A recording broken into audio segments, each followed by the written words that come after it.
चला, अखेर सासरी जायची वेळ आली. कितीही म्हटलं हे माझं घर, माझं गाव, पण अखेर सासर हेच तिचं घर असतं. तर माझ्या माहेरचा गणपती वर्षभर असतो, तर माझ्या बाप्पाच्या पाया पडले, आईने हळदी कुंकू लावले, तसेच सर्वांच्या पाया पडले आणि निघाले. तेवढ्यात माझी भाची सावी उठली. ती मी पण येणार म्हणून पाठ लागली होती. तिला आमच्या पप्पांनी भूर जाऊया म्हणून घेऊन गेले आणि मग आम्ही निघालो.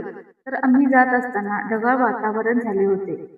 पाऊस येईल असे वाटत होते, पण काही आला नाही.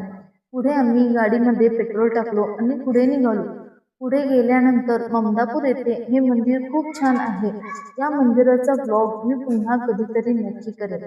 माझ्या भावाला मला सोडून परत यायचे होते. तसेच पुढे बेडका साखर कारखाना लागतो आणि दुसरीकडे आणखी एक कारखानाच आहे, पण नक्की कोणता आहे ते मला माहीत नाही.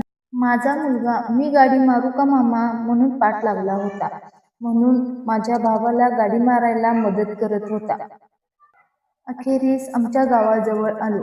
दत्ताच्या तीर्थक्षेत्रात प्रवेश केला आणि समाधान झाल्यासारखं वाटलं. तेथे लांबूनच आम्ही दर्शन घेतले. चला भेटू पुढच्या व्हिडिओ.